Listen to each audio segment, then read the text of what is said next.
Oi, meu povo! Sejam todos muito bem-vindos a mais uma revisão, a uma reta final aqui, essa preparação para o grande dia, o dia da aprovação. Está chegando o dia de você ter a confirmação, tá? Só ir lá, assinar seu nome, receber a aprovação, ter a certeza que o seu nome estará na lista de aprovados. Eu sei que essa reta final, a gente tá um pouquinho cansado, a gente tá com aquele restinho de força, né? Mas lembre-se, ninguém, absolutamente ninguém, se arrependeu de ter estudado e ter renunciado. Eu nunca vi um aprovado ter se arrependido de ter visto o seu nome na lista de aprovados. Eu sou a prova viva disso, tá?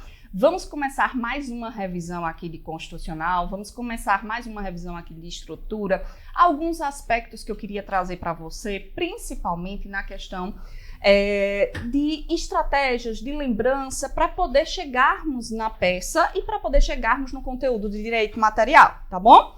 Vamos lá! 3 coisas imprescindíveis: vade-mecum, caneta e marca-texto, certo? Cuidado com as marcações do seu material. Você sabe que nós temos remissões permitidas e remissões proibidas. Eu sempre digo, a segunda fase é igual àquela banda, certo? O menos é mais. Então, não invente de colocar post-it, não invente de botar clipes. Por quê, professora?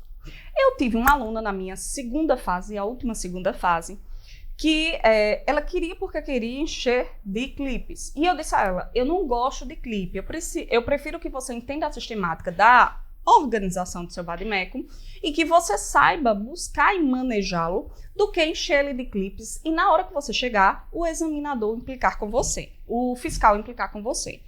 Minha gente, dito e feito. Ela colocou um monte de clipe rosa, verde, amarelo e na hora que ela chegou, o fiscal olhou para ela e disse o seguinte: você ou tira os clipes ou faz a prova sem o vade-mecum. Ah, professora, mas não é proibido, não tem nenhuma restrição lá. Mas ele entendeu, certo? Que ali seria a estruturação da peça. Naquele momento de chegar para fazer a prova, não é momento da gente estar cometendo erros amadores ou erros que são plenamente evitáveis, certo? O que é que você tem que fazer? Você tem que chegar extremamente calma para dar o seu melhor, para escrever ali na prova tudo o que ela está pedindo de você. Não é o momento de você estressar, não é o momento de você ali aumentar a adrenalina, o cortisol. Não, é o momento de você chegar e fazer o que você fez. Treino difícil, jogo fácil, certo?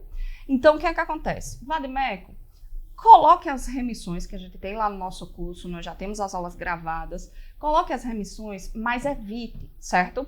As únicas etiquetas que são permitidas pelo exame de ordem são aquelas da etiqueta marca fácil, certo? Ah, professora, mas eu já vi em algum lugar o fiscal pedir para tirar. Acontece, tá? Por isso que eu sempre digo, o menos é mais, tá? O menos é mais. Caneta, sempre uma caneta, certo? De ponta fina. Principalmente essa canetinha aqui, tá? Lembre-se, o seu examinador, ele é igual a professora Rayana, ele é o quê? Um professor sofrido, certo? Cansado da labuta da vida. O seu examinador, eu ainda faço o esforço, aquele esforço hercúleo em ler e corrigir, né, os simulados. Mas seu examinador, não pensa que ele vai estar fazendo um esforço hercúleo, aquele esforço assim sub-humano para corrigir, para entender o seu hieroglifo. Ele não fará isso. Então, se você estiver acostumado a escrever ali na pedra polida, no pergaminho, não faça isso. Ainda dá tempo de você tentar, pelo menos, corrigir sua letra. A primeira correção é pelo calibre da sua caneta, certo? Então, você que gosta muito daquela caneta, do tubinho laranja, tá? Eu venho lhe dizer que, embora ela seja esferográfica de material transparente, a FGV já implicou com um aluno meu em uma prova, tá? Então, você pode utilizar essa daqui, tá? A Script. Você pode utilizar aquela CIS. Você pode utilizar qualquer outra. Eu não recomendo a Bic e nem recomendo aquela CIS, que ela é mais redonda, parecida uma Bic. Por quê, professora? Porque ela baba, certo? Ela é uma caneta que mesmo ela cheia, essa semana, inclusive, estourou uma na minha mão. Uma caneta. Eu só fiz pegar a caneta estourou. Ela baba, então às vezes a quintura, às vezes você traz o acondicionamento, a forma que você leva, aquela caneta ali, ela solta o pito e, enfim, a gente não tá aqui para cometer erros amadores, certo? Então, caneta. Lembrando que a caneta deve ser a mesma que você treinou para a sua segunda fase. Marca-texto. Vai fazer as marcações ainda, use Faber-Castell, giz de cera ou qualquer outro de sua preferência. Gente, eu não gosto, certo, daquele marca-texto em gel. Principalmente para a prova. Por quê? Você vai perceber, nós que moramos aqui em Recife, moramos num lugar extremamente tropical e um pouco quente. Aquele marca-texto, quando ele esquenta, que a folha vai esquentando, ele vai manchando. Além de manchar a folha, ele pega também na mão. Então, se aquilo pegar na sua prova, no seu esqueleto de prova, no seu gabarito final e tiver alguma mancha, você sabe que no edital está proibido qualquer marca de identificação, qualquer sinal, qualquer coisa que possa lhe identificar. Ah, professora, mas uma mancha não identifica? Identifica. Eu já tive uma amiga que, inclusive, ela perdeu uma prova porque a caneta, ela estourou, pegou aqui na mão dela, nessa mão aqui, certo? Quando tinha os sinais, quando encostou na folha, ficou a marca da digital.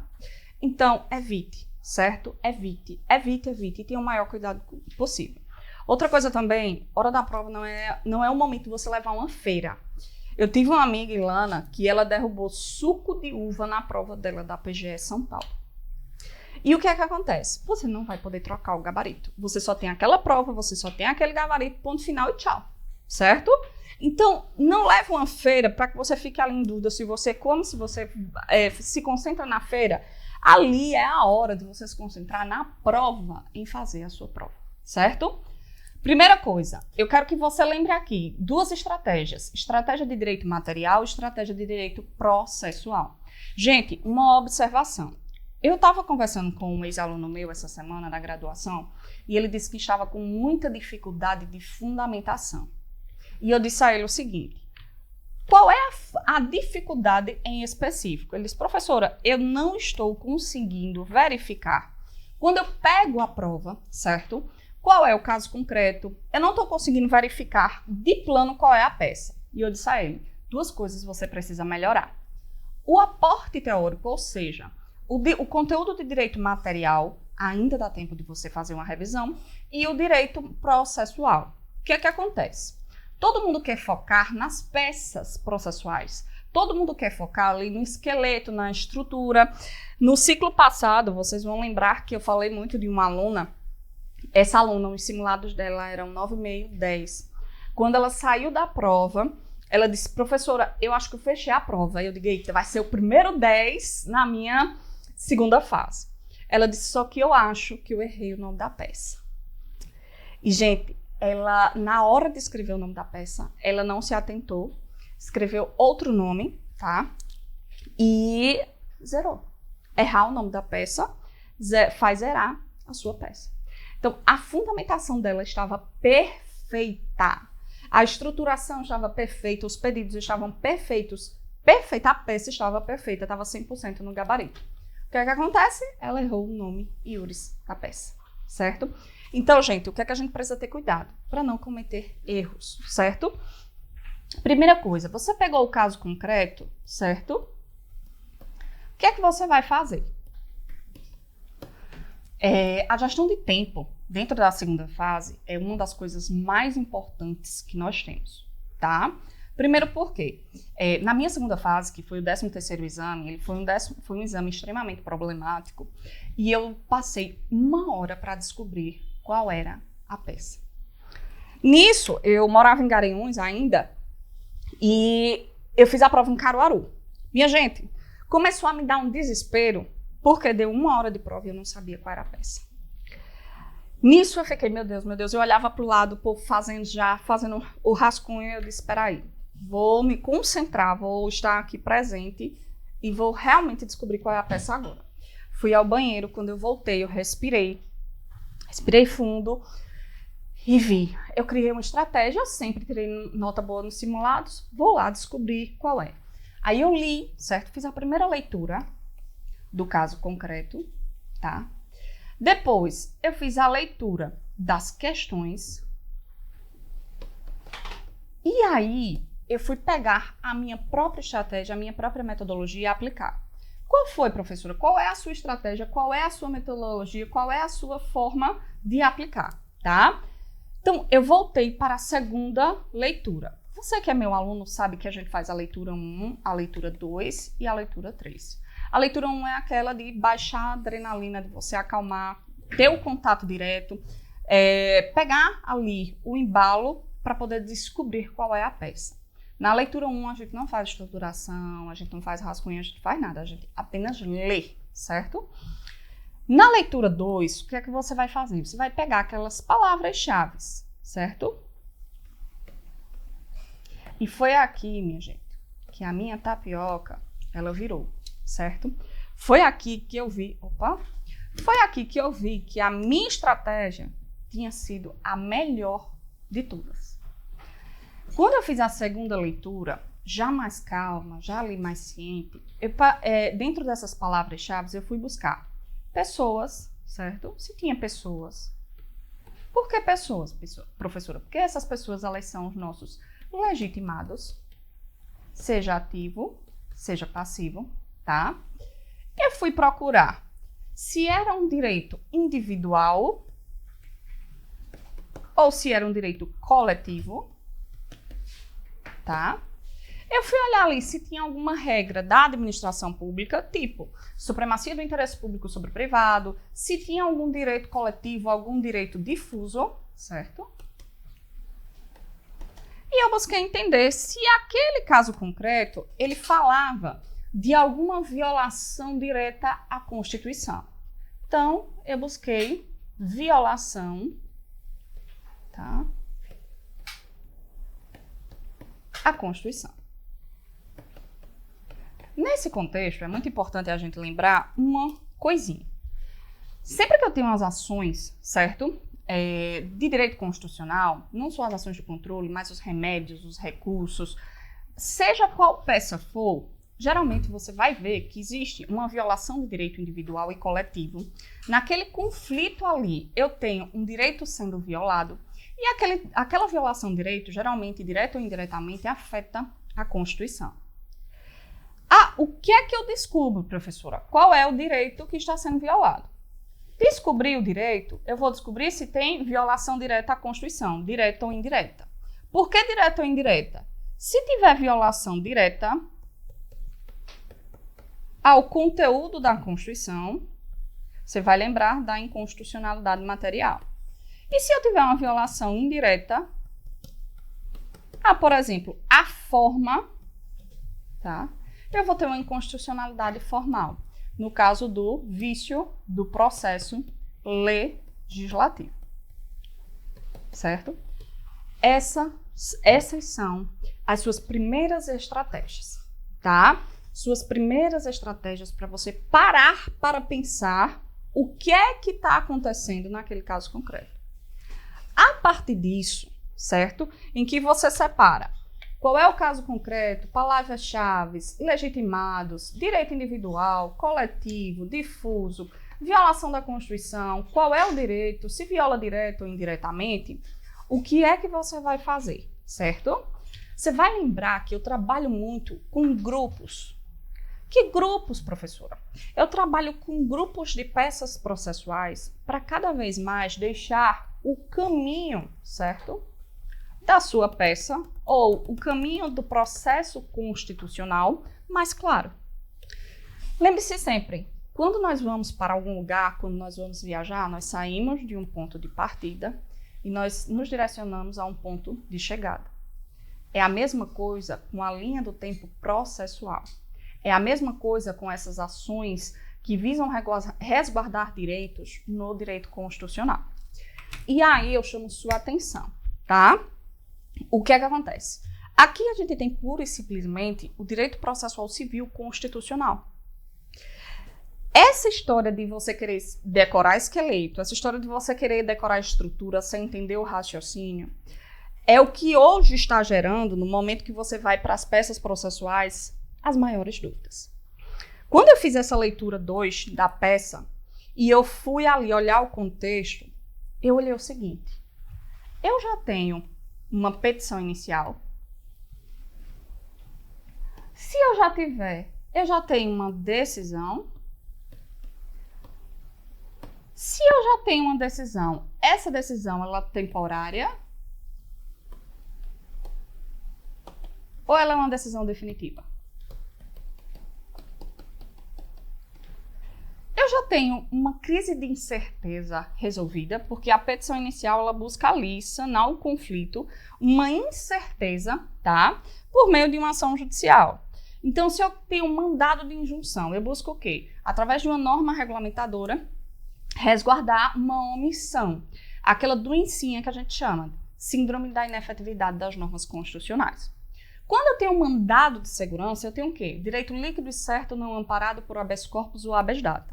Ou seja, eu tenho uma violação de um direito de prova pré-constituída. Essa violação de direito com prova pré-constituída, ela tem que decorrer de quê? E aí todo mundo esquece de um abuso ou de uma violação de um direito. O abuso do poder ou violação.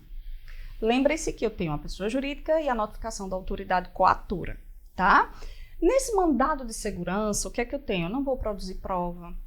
Eu não vou ali estar buscando meios de descobrir quais são, qual é a materialidade do direito. Eu olho para aquela ação, eu olho para aquele contexto, eu não produzo mais prova.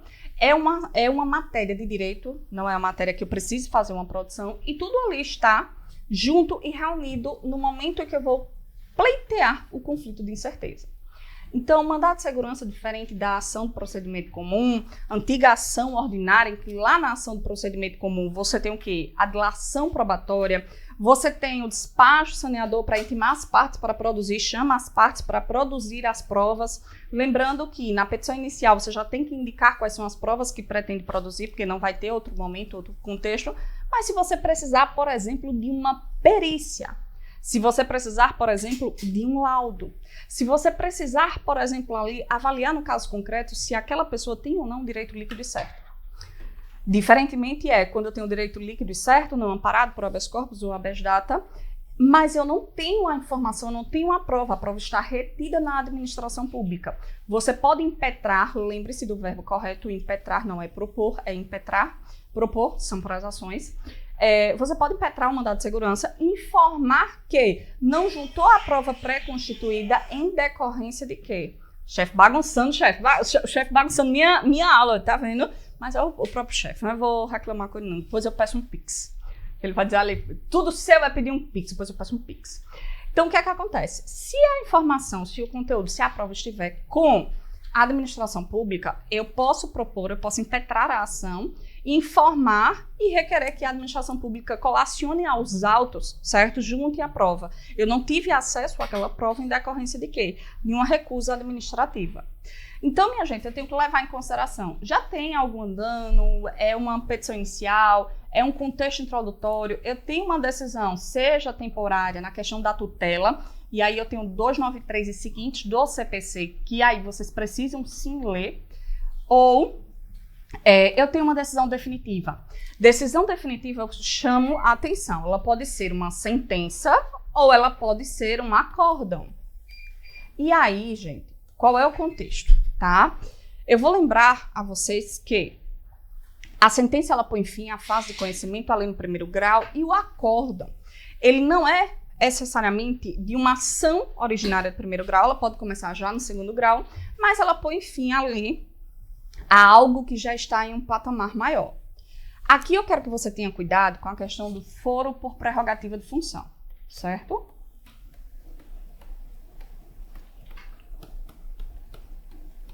Porque, prof, querida amada deusa rainha do Egito, dona de tudo, de todos, de todas e de todos, o que é que eu disse a vocês? Quando vocês fizerem análise do caso concreto, vocês têm que descobrir quem são as pessoas.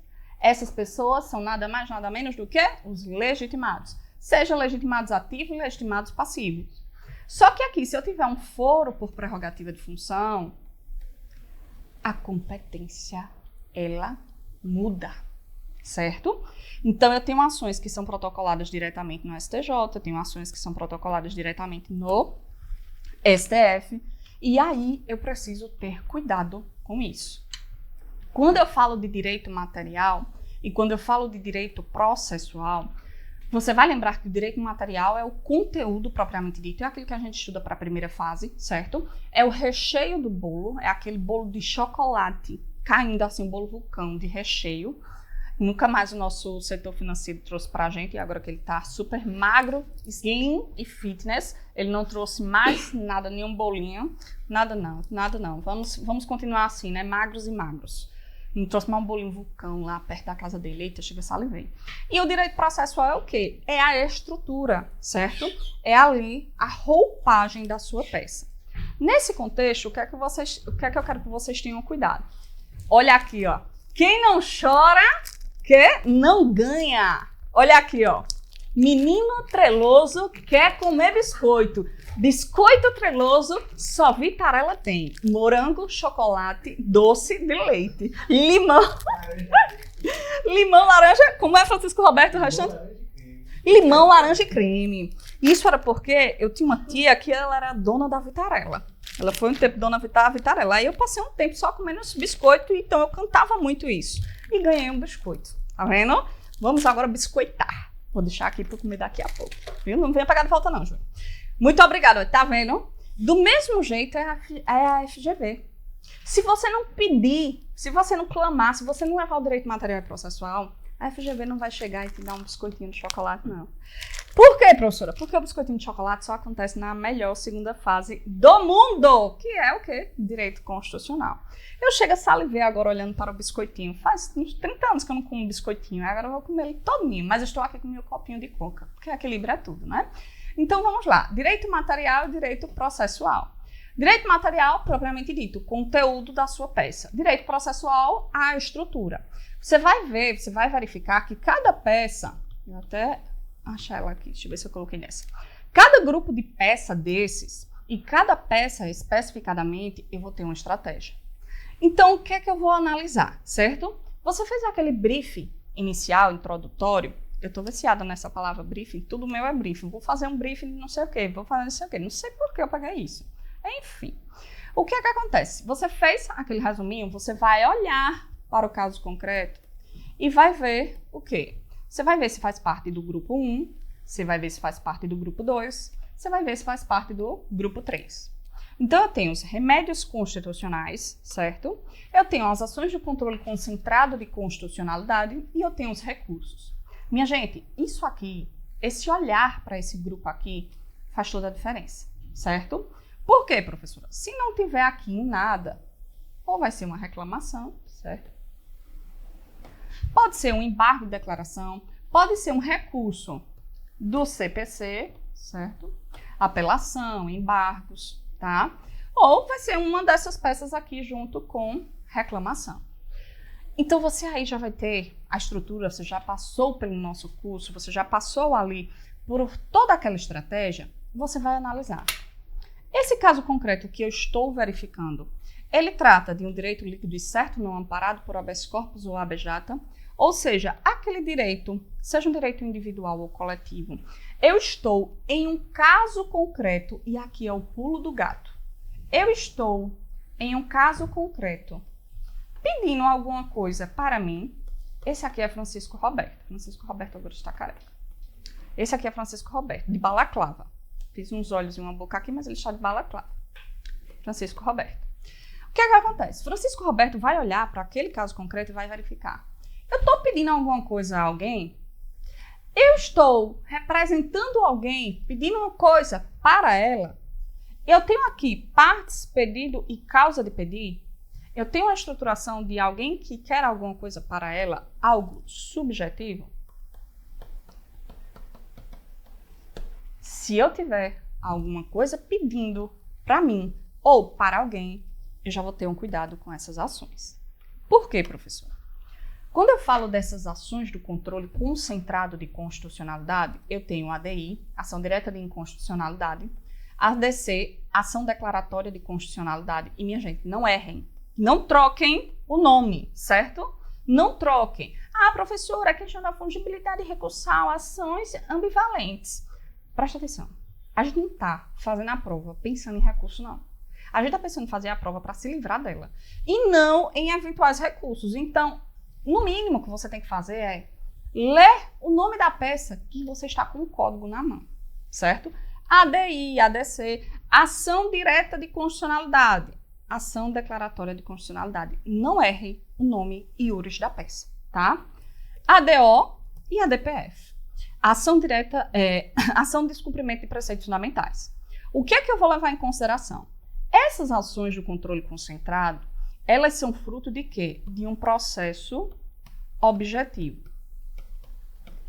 O que é que acontece, professora, nesse processo objetivo? Eu vou até colocar aqui no materialzinho para a gente raciocinar.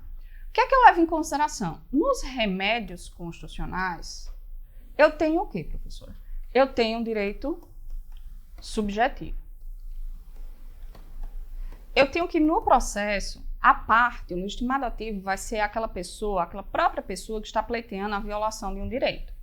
Então, eu tenho aqui partes, eu tenho o pedido, eu tenho a causa de pedir, eu tenho a estruturação de um direito subjetivo de alguém que quer alguma coisa para ela. Quando eu falo as ações do controle concentrado de constitucionalidade, aqui eu tenho um processo objetivo, certo? Por que, professora, processo objetivo? Aqui eu não tenho ninguém pedindo em um caso concreto algo para ela. Eu não tenho, aqui eu tenho direito subjetivo, aqui eu tenho um caso concreto, vou até colocar aqui. Eu tenho um caso concreto, você vai ter aqui uma historinha, certo? Ou seja, eu tenho uma história, e nessa historinha eu tenho o quê? Um pedido, alguma coisa para mim.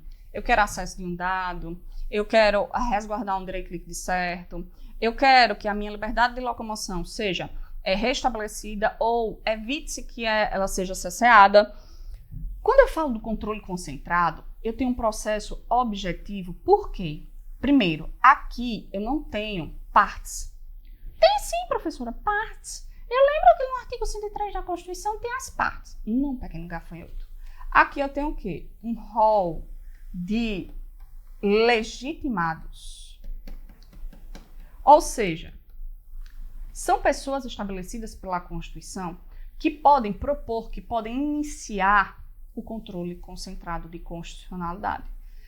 É qualquer pessoa? Não, não é qualquer pessoa. É o rol de legitimados do artigo 103. 3 pessoas, 3 mesas, 3 casas, tá? O que é que você vai levar em consideração aqui? Que essas pessoas, elas não pedem alguma coisa para ela. Essas pessoas, elas estão buscando preservar o quê? O coração do ordenamento jurídico. Essas pessoas, elas estão trabalhando com o quê? Com a supremacia e a rigidez constitucional. Essa Constituição, pelo critério, pelo modo de alterabilidade, é uma Constituição rígida.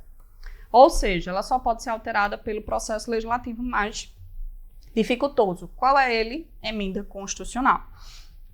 Nesse contexto, a rigidez constitucional é em decorrência de quê? Em decorrência da importância da norma. Em decorrência do coração do ordenamento jurídico não poder ser alterado de qualquer forma e a qualquer momento.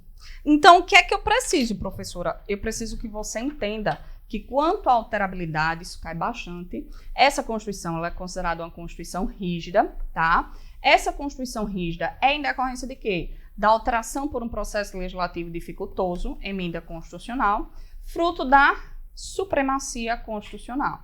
E aí eu lembro do nosso primo, Hans Kelsen. Hans Kelsen dizia o quê? Que a Constituição ela está no topo da Constituição. Tudo deve obediência a ela.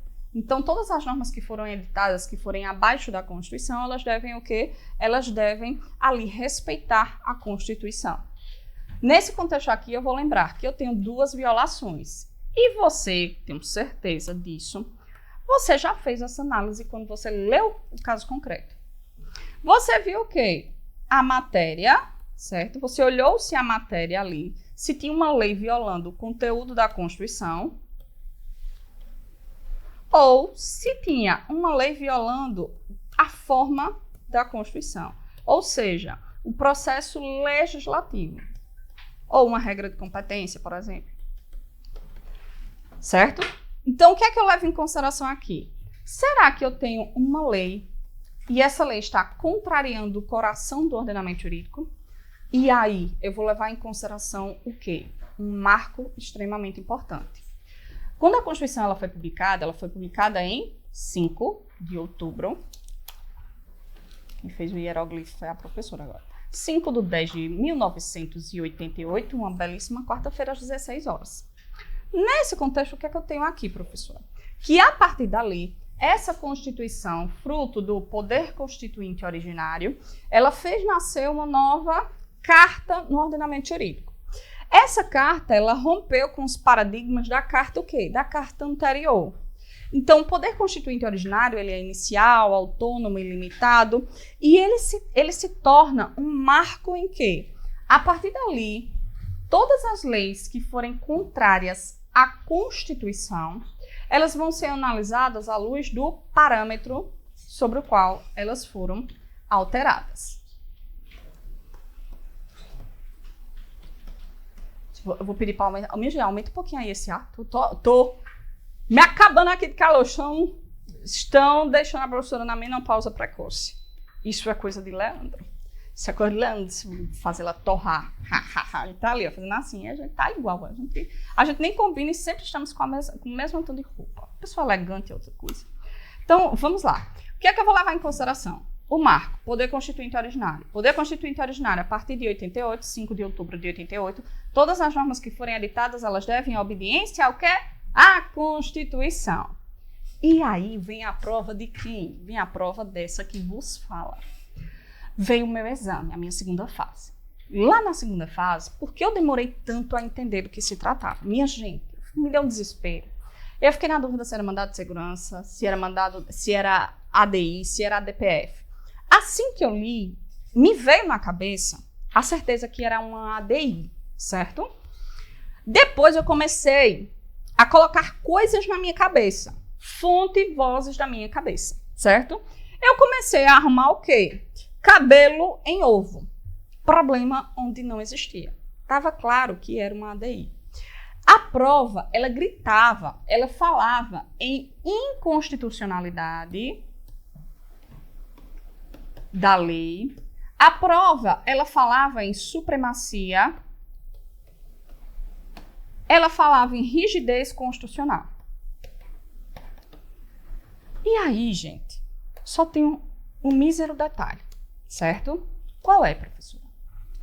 Se eu vi que não era um caso concreto, alguém pedindo alguma coisa para ele, e incidentalmente, dentro daquele caso concreto, eu estou pedindo, tá? Que seja declarado a inconstitucionalidade ou constitucionalidade da norma, e aí seria o controle difuso. Se não for isso, não for o caso concreto, não vai ser os remédios, tá? Não vai ser o controle difuso. E aí eu vou levar em consideração, aquela lei, ela está contrariando, essa lei aqui, ela está contrariando o coração do ordenamento jurídico. E sim, essa lei contrariava o coração do ordenamento jurídico. Só que aí o fonte e vozes da minha cabeça começou a arrumar problema onde não existia. Eu comecei a pensar, será que isso não é um ADPF? Certo? A ADPF, a gente vai levar em consideração a questão de preceitos fundamentais. Eu não tenho o que é o conceito de preceitos fundamentais. Lá na Lei 9868 e na Lei 9882, você vai ter os paradigmas, os princípios das ações de controle. Essas ações elas foram evoluídas, alguns artigos, inclusive, ali foram superados com o advento da Constituição. E você vai verificar que preceito fundamental, o conceito de preceito fundamental, ele é um conceito dado pela própria jurisprudência. Então, a organização do Estado, existem matérias que são consideradas preceitos fundamentais. Nesse contexto, eu tenho um simples detalhe. A ADPF, ela é subsidiária. Ou seja, prof. Rainha do meu coração, ela só vai caber se não couber ADI. Certo? Na minha prova, ela cabia de forma direta, tá, e clara, uma ADI. Falava em constitucionalidade da norma e tal. Eu fui no artigo 102 e comecei a criar caraminholas na minha cabeça. Né? O que é que acontece? Quando eu parei, eu lembrei só de um seguinte detalhe. Só vai caber a DPF se de forma alguma couber a DPI. Se for uma norma pré-constitucional também e se for uma lei municipal. Não era. Era uma lei estadual contemporânea à Constituição, que tinha como parâmetro a Constituição de 88. Então, gente, Isso aqui eu já cortaria de cara, tá? Isso aqui eu já mataria a minha ação.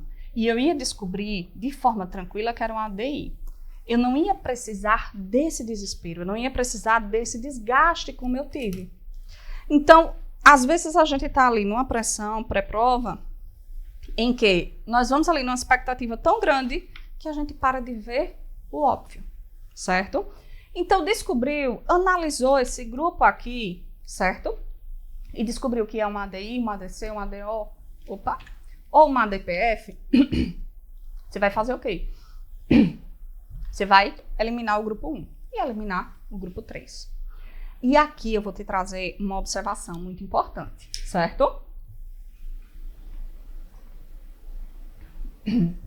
Bora lá. Se é uma ação do controle concentrado, e essa ação, preste atenção no que eu vou lhe dizer, ela vai iniciar o processo objetivo, certo? Você descobriu que é uma ADI, você descobriu que é uma ADC, você descobriu que é uma ADO, uma ADPF. Você vai iniciar ali, tá? O processo de organização da supremacia e rigidez constitucional. Essas ações aqui, elas são nada mais, nada menos do que o quê? Do que o quê? Responde aí. Do que uma petição inicial. Uma petição inicial. E aí, minha gente? Teve um exame, inclusive, que ele foi bem polêmico e que os alunos ficaram, professora, mas ele falou petição inicial de ADI, petição inicial de ação direta de inconstitucionalidade. Certo, é uma ADI, mas a peça, o nome da peça, a estrutura da peça, na verdade, é uma estrutura de uma petição inicial. Por quê? Porque a petição inicial é o que vai iniciar a resolução daquela crise de incerteza. É ela que vai começar o processo judicial. Até termos uma decisão final, ou até termos uma modulação de efeitos ali, essa petição ela vai começar ali a crise de incerteza. Do mesmo jeito que essas ações aqui, mais a ação civil pública, mais a ação de improbidade administrativa, mais a ação de impugnação do mandato eletivo, elas também são petições iniciais. Então, minha gente, o que aqui isso nos mostra? Isso nos mostra que eu vou sempre levar em consideração a base constitucional, certo? A base constitucional, deixa eu botar ali, deixa eu ir para outra folha. O que é que eu vou ter? Eu vou ter sempre a base, certo? Constitucional. Então, é mandado de injunção, mandado de segurança, é habeas data, é habeas corpus. Eu vou ter, por exemplo, habeas corpus. Eu vou ter o artigo 5º da Constituição, certo? Seu inciso, não lembro agora o inciso. Mas eu vou ter também o 647 do CPP e seguintes, certo? Tratando desse remédio constitucional. Remédio constitucional, um dos mais antigos, oriundos lá da Carta de João Sem Terra, em 1205. Depois evoluiu para o habeas corpus recti e, enfim, desde a época de João Sem Terra que a gente tem essa questão do habeas corpus. Então, o que é que eu tenho? Eu tenho uma base constitucional, mas eu também tenho a base legal. Eu não tenho uma lei autônoma para falar do habeas corpus. O que é que eu tenho? O Código de Processo Penal, que estrutura e fala sobre o HC. Sempre que você tiver a sua peça constitucional, ela também vai ter a base constitucional, certo? E ela também vai ter a base legal, certo? Seja a legislação autônoma, certo?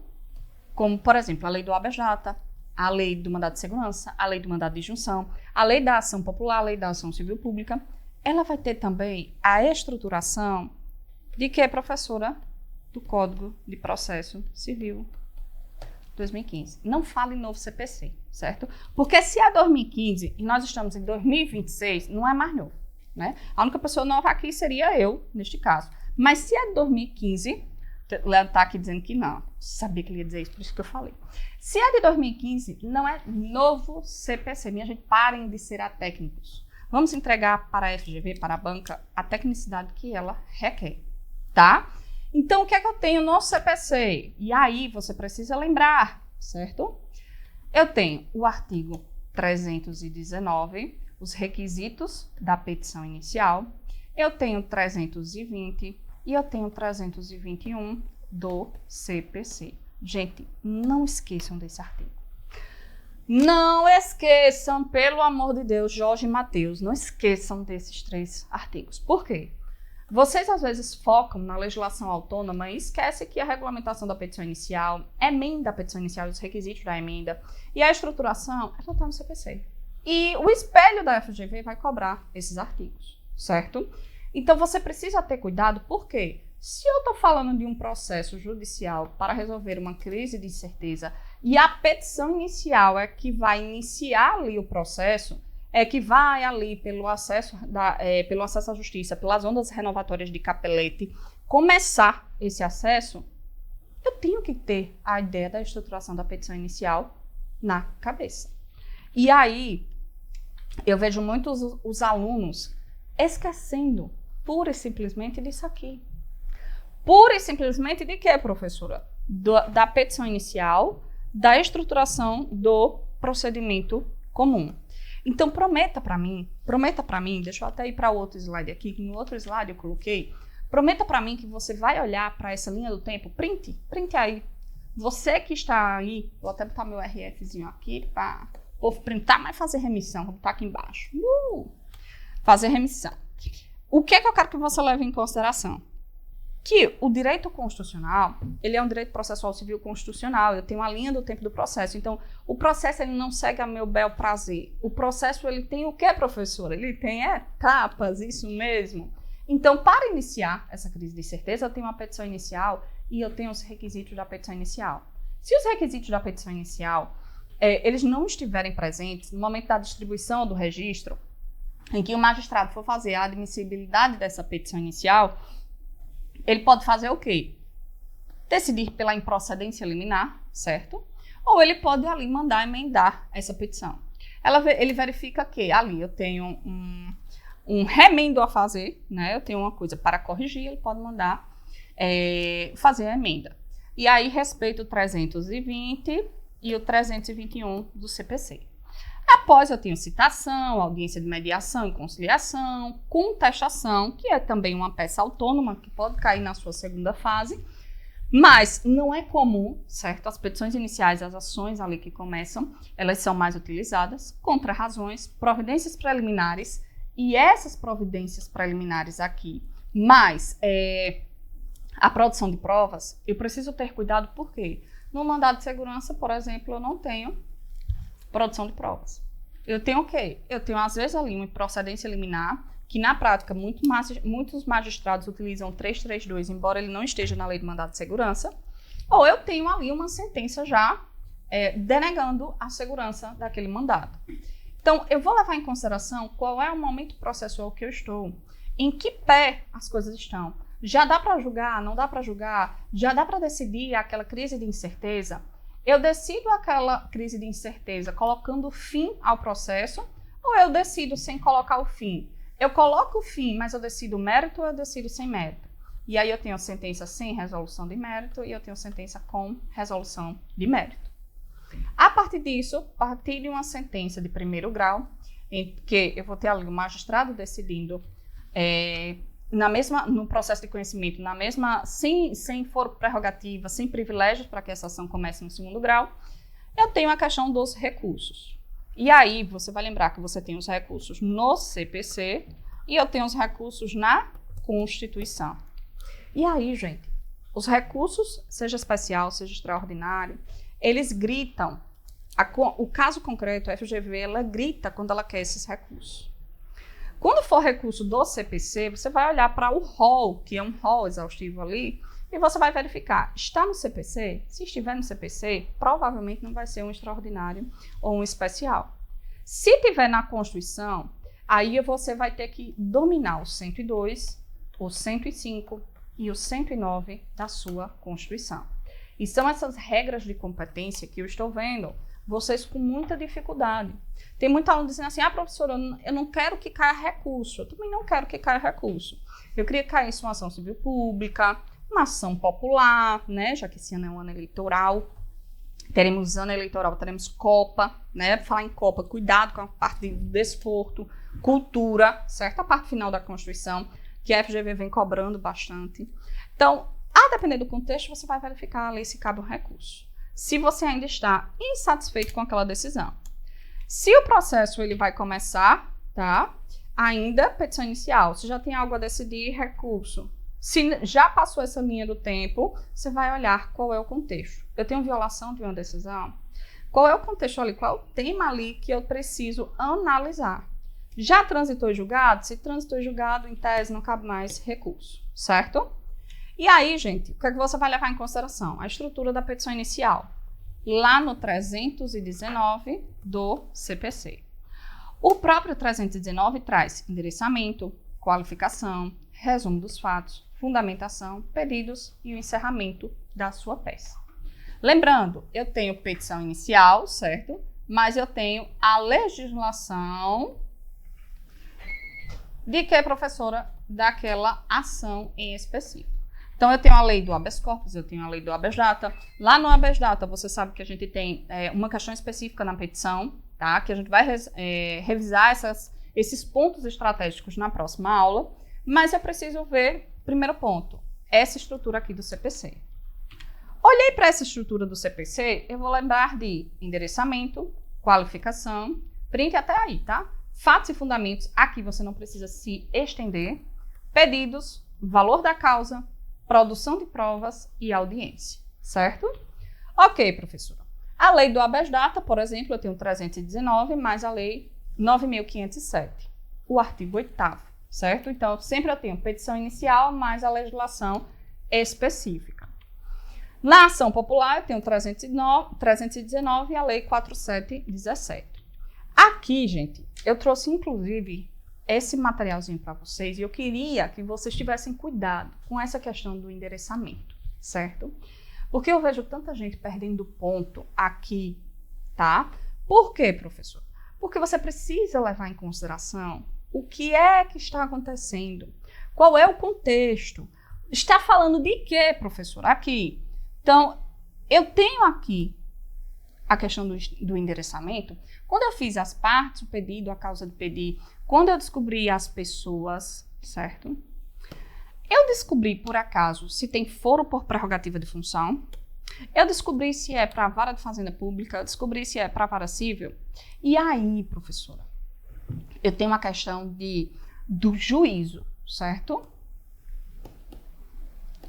Como assim? Com a alteração do CPC, o que é que eu tenho, professora? Nós tivemos essa mudança, tá? E essa mudança, ela é em decorrência, não é uma mudança formal. Ah, professora, eu coloquei excelentíssimo senhor, doutor, tal. Mas eu coloquei ao juízo de direito, ao juízo da presidência. Tem diferença? O Manual da Presidência da República, de forma técnica, ele fala que a forma mais correta de dirigir seria essa, ao juízo. Por quê? Porque você não manda para a pessoa do juiz. Você manda para aquela pessoa que vai para aquele órgão que é competente para decidir e não para a pessoa que está no cargo. Então, ao juízo da presidência do Supremo, ao ministro presidente do STF. Então, excelentíssimo senhor ministro presidente do STJ, ao juízo da presidência do Superior Tribunal de Justiça. Todas essas formas de escrita, elas são válidas.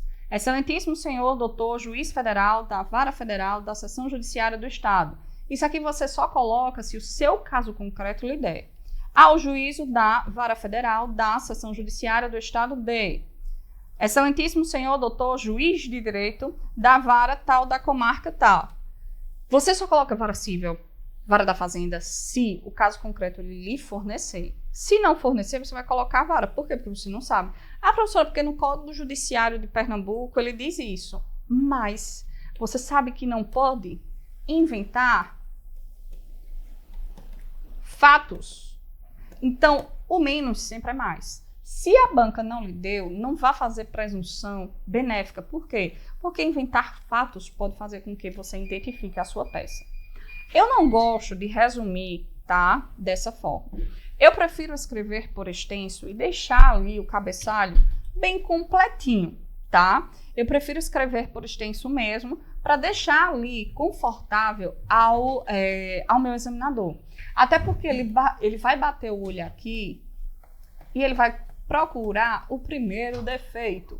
E o defeito aqui que ele achar, ele já vai tirar pelo menos 0,10. Eu coloquei até aqui, ó.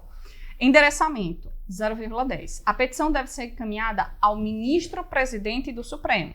Então, você pode colocar ao ministro-presidente do STF. Por quê? Porque no próprio espelho, ele coloca: ah, professora, eu coloquei ao juízo da presidência do Supremo Tribunal Federal. Pode, tá? Não tem problema não. Veja que aqui ele fala do ministro-presidente. Então, excelentíssimo senhor, doutor ministro-presidente, tá aqui. O que é que eu disse a vocês? Lembram que quando nós fizemos essa estruturação aqui, eu disse que vocês precisavam descobrir quem são as pessoas? Essas pessoas, elas vão ser importantes por quê? Por causa da qualificação. Então, eu tenho sempre os legitimados. O legitimado ativo e eu tenho o legitimado passivo. Em quem vai propor a ação ou impetrar em face de quem? Então, eu tenho aqui, ó, nome do autor, certo? Nacionalidade, estado civil, profissão, endereço, domicílio, residência, vem por meio do procurador, com fundamento tal, perante Vossa Excelência, apresente Código Civil, perante Vossa Excelência, apresente, ó, isso aqui tá um erro, apresente ação, certo? E tal, eu digo ação.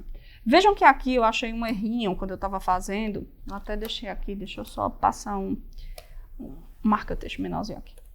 Você viu aqui que tem apresente o Código Civil. Vamos dizer que você errou. O que é que você vai fazer? Passa um traço, certo?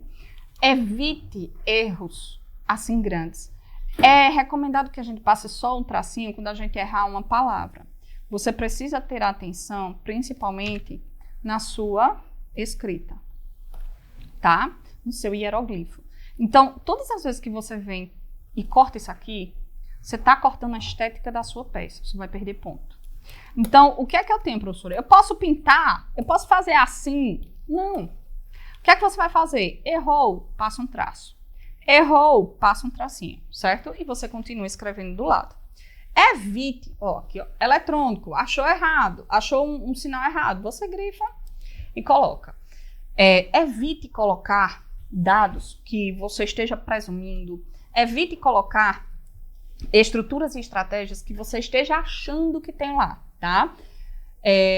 Professora, não tem a nacionalidade, não tem o estado civil. Se não tiver, você bota nacionalidade, estado civil, 3 pontinhos, profissão, 3 pontinhos, portador do RG, CPF, endereço eletrônico, residente domiciliado, que a ESTA subscreve por meio de procuração. Esse preâmbulo, que a gente chama de preâmbulo da peça, ele varia sempre, a escrita, o jeito de escrever varia bastante com relação a professor para professor, a didática para didática. Mas esse preâmbulo base, certo? O verbo correto, o correio eletrônico que foi exigido pelo CPC, a gente precisa ter. Não precisa que você decore esta forma aqui específica, mas você precisa saber as estruturações. Em face de nome, pessoa jurídica, e aí, certo? Partido político, sempre coloque a questão pessoa jurídica, direito privado, e a questão do registro na junta, certo? Escrita sobre CNPJ, tem um número? Não tem, não coloca. Sede, advogado, tal. Se for pessoa jurídica, você coloca. Se o partido político, se a pessoa jurídica for a autora da ação, você também faz a qualificação e coloca ela no polo ativo. E aí, meu povo, o que é que a gente tem que ter cuidado? Vejam como foi que a FGV estruturou. Eu tenho o autor, certo? Proposta pelo partido político beta. Legitimado ativo. A fundamentação do legitimado. Lembra que eu disse a vocês, certo? Que a legitimação das ações do controle concentrado de constitucionalidade decorrem do artigo 103 da Constituição, porque é um processo objetivo. Eu não tenho uma pessoa pedindo alguma coisa para ela. O que é que eu tenho? A garantia da supremacia e da rigidez constitucional. 4. Deve ser indicado o ato normativo que foi editado com o concurso do governador e da Assembleia Legislativa do Estado Alfa. Lembre-se que eu sempre tenho que identificar o quê? As pessoas, certo? Aqui eu já tenho o autor legitimado, o ato normativo que veio de quem? De quem praticou alguma coisa, certo? Ato normativo impugnado, lei estadual XX. cabimento da ADI, tá? Lei, ato normativo estadual dissonante da Constituição da República, conforme o 102, inciso 1. Fundamentos do mérito, certo? O examinando deve informar e demonstrar justificadamente que as normas da Constituição estão violadas, quais sejam o artigo 1º da Lei Estadual XX viola o 30, inciso 1 e 2, 1 ou 5 da Constituição, que aqui as regras do artigo 21, 22, 23, 24, 25, 30 e o 29 também, as regras de competência você precisa saber, tá? Então, você precisa saber o que é competência exclusiva da União, privativa da União, comum, certo? Entre União, Estados, DF e municípios, concorrente entre União, Estados, DF, certo? Não tem municípios, mas o STF entende que o artigo 24 mais o artigo 30, inciso 1 e 2, eles concedem aos municípios, de acordo com o assunto de interesse local, a possibilidade de legislar sobre aquele tema, que confere a competência aos municípios para legislar sobre, olha o que eu falei aqui, vou até apagar, para legislar sobre assunto de interesse local ou para organizar e prestar serviço público de interesse local de transporte coletivo. Artigo 3º da lei, que viola o 30, inciso 5, que confere competência aos municípios para organizar e prestar, por meio de concessão de serviços públicos de interesse local, transporte coletivo. Artigo 2º da lei, que fere o artigo 22, inciso 22 da Constituição. Ou seja, eu preciso verificar se aquela norma, ela fere o coração do ordenamento jurídico em seu conteúdo e se ele fere o coração do ordenamento jurídico no processo legislativo. Veja que eu não tenho mistério aqui na estruturação de uma ADI, tá? Eu tenho os requisitos de quê? Eu tenho os requisitos de uma petição inicial. Essa petição inicial, ela vai levar em consideração o quê? A estruturação do CPC, mas lá nas ações de controle eu tenho a Lei 9882 e a 9868, as duas de 99, mais o artigo 102, 103 da Constituição, tá? Então, tenha cuidado com isso. Tenha cuidado com a estruturação e não esqueça do Código de Processo Civil. Por quê, professora? Porque esse processo constitucional, esse processo legislativo, essa resolução ali da crise de incerteza, a depender do momento processual, pode ser uma petição inicial, pode ser um recurso, pode ser o quê? Uma reclamação. E aí, gente, eu vou deixar como tarefa de casa para vocês, certo? Eu vou pedir a vocês que leiam. Estou sentindo alguma coisa no meu coração aqui. Você sabe que eu tenho uns pressentimentos, né? As visões da Raven. O que é que eu vou levar em consideração? Tem muita gente com dificuldade ainda em reclamação. Gente, reclamação. Não tem por que você errar, viu? Você vai revisar a reclamação antes da nossa próxima aula, certo? Tarefa de casa. Revisar a reclamação. Eu quero que você revise a questão dos precatórios, tá? Revisem, gente, precatórios. Revisem precatórios. Primeiro porque essa questão de precatórios já caiu 3 exames seguidos e foi o maior AUE, tá? Revise a questão de precatórios, mais a temática desapropriação, que é a intervenção do Estado na propriedade privada, em que retira a propriedade das mãos do particular, e esse particular ele vai receber o quê? Uma indenização justa, prévia em dinheiro. Aquele valor remanescente ele vai ser pago em dinheiro ou ele vai ser pago em precatório? Eu não sei porque eu estou com isso na cabeça. Eu estou com alguma coisa ali entre precatórios e desapropriação. Estude precatórios. Lembrem-se das emendas constitucionais, principalmente a 138, tá? O seu edital, se eu não me engano, ele vai até a 137, mas leia também a 138 e leia as emendas constitucionais que alteraram a sistemática do artigo 93 da Constituição, referente também a precatórios, a parte do Poder Judiciário. Não esqueça, foro por prerrogativa de função é algo que você tem que ter um cuidado a mais. Lembre-se também, certo, de ler com carinho o artigo 109 da Constituição. Certo? Pessoal, vamos encerrar hoje essa revisão. Ela veio aqui para trazer uma estruturação, esses paradigmas iniciais, para você acalmar o coração, para lhe dizer que já deu tudo certo. Eu sou a prova viva de que eu estive aí há algum tempo, estive aí no mesmo lugar que você está, estive aí nas mesmas perspectivas que você está. E hoje essa professora, botei até aqui um QR Code. Olha como eu estou tecnológica, botei até um QR Code aqui. Minha gente, eu estou arrasando na estruturação aqui online. Tem um print do meu WhatsApp, do Instagram, que ainda não sei fazer muita coisa não, né? E o QR Code, que Júnior já me ensinou a colocar o QR Code. Estou muito perigosa, estou muito tecnológica. Então, minha gente, qualquer dúvida que vocês precisarem, qualquer auxílio, entrem lá, falem comigo no Instagram, eu sempre respondo lá para vocês. E eu estou aqui para ajudá-los. E o que eu queria lhe dizer hoje é: calma, fé, paciência. Sei que aí estamos em reta final, no grande finale, mas a calma, o emocional, ele vai fazer toda a diferença. Principalmente porque a prova da OAB, ela é uma prova mais de emocional do que de conteúdo, tá? Quem passa não é quem sabe mais. Quem passa é quem tem uma calma, que tem uma estratégia, que tem uma perspicácia para fazer uma boa prova, certo? Fiquem com Deus. Jesus os abençoe grandiosamente. Nos encontraremos aí na parte 2 dessa aula para falar sobre, responder algumas questões, trazer alguns pontos que eu estou sentindo no meu coração. Eu queria aqui encerrar essa aula cantando Planeta de Cores, mas não deixou, tá? Porque ele não quer desenvolver o meu dom artístico. Brincadeira, gente, só para descontrair. Continuem firmes, fortes, revisem os artigos constitucionais, revisem a estruturação, lembrem-se dessa estratégia, refaçam os simulados e contem conosco. Um beijo e até a próxima.